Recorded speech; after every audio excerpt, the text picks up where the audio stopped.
Hi everybody! Today we're looking for shark's teeth. We are in New Jersey, Homedale, New Jersey, where they originally discovered the cosmic background radiation. So this place is famous for discovering proof of the Big Bang Theory by a couple of radio repairmen, and a place where we can find some evidence of some Cretaceous life. Alright, so how to show us this, because we're passing this on our trip to the Cretaceous fossils in the river. We're looking at Homedale Park. This is where those two radio repairmen were trying to find out why they could not get their radio receivers static free. Kept trying to clean them inside and out, check the wiring, got rid of the bird dew. They just could not figure out why their radio receiver kept having static. Well, they tried aiming it in other directions, got the same amount of static everywhere, and it turned out they had discovered the secret of the universe.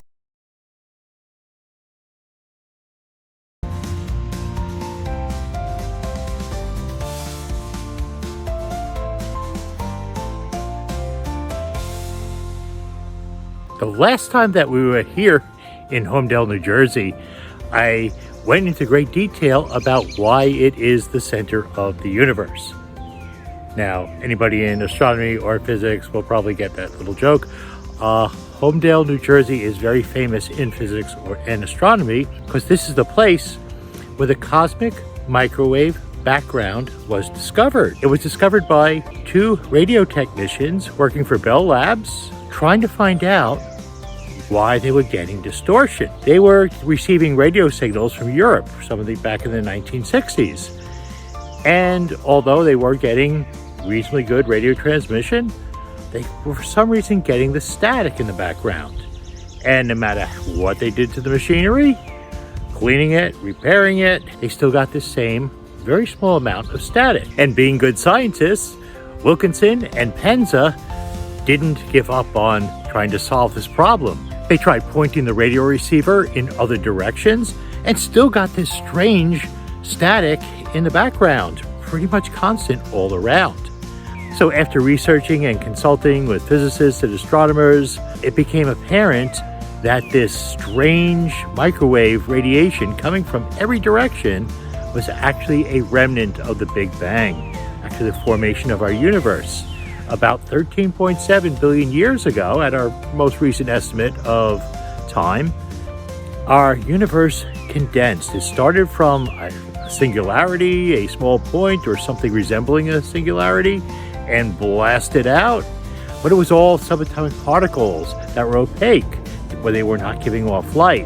And it wasn't until this hot plasma of particles expanded and cooled off enough that we could actually have atoms form. These particles cooled, kind of froze into atoms, but in this process they also gave off a lot of photons. Well, these photons have been blasting out in every direction since these atoms froze out, and they just happened to be picked up first and understood by these radio technicians in Homedale, New Jersey, who eventually went on to receive the Nobel Prize. Well, this light from the photons that came out, as they expanded out in every direction, space was also expanding outwards.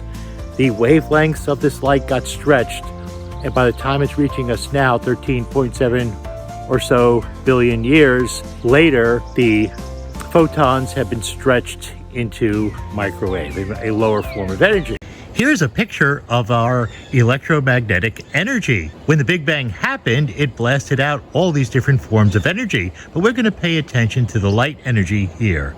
Our visible light, which occurs within a certain range of the electromagnetic spectrum, actually stretched over time as it traveled across the universe to us. We can see that our wavelengths, which started out very close together, they're actually microscopic, got stretched all the way to microwaves, which are very long, slow waves. What's really amazing, though, is why this happened. The light waves or photons, they don't wear out and get old. They actually are constant. What happened is the space that they were traveling through actually expanded as they traveled. The expansion of space through which the light was traveling is what caused the waves to stretch.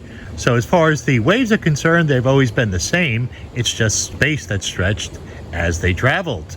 Quite amazing. But we're seeing it everywhere because no matter where you look back in time, you are eventually looking back to the Big Bang, or at least the parts of it that we can see. So that's my explanation in a nutshell. I know we're here to collect fossils, so let's go do that. Wow, I think that's the biggest one I've seen. That right there, the handful right is worth the trip. Oh, look at that. That is really nice. Oh, what are you showing us over here? These are characteristic for the Big Brook. It's a very pretty, they're gorgeous. I mean, I saw one today. Wow. So here's the monument to those two radio repairmen who eventually ended up winning the Nobel Prize for discovering evidence of the cosmic background radiation. They came up with a problem, eventually figured it out, took a lot of data, published it, and eventually ended up being one of the secrets to our universe.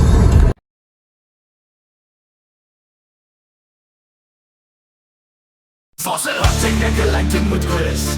Digging fossils, finding fossils. Paleontology, trying to find science and evolution. Devoted, on a mission, and we are taking those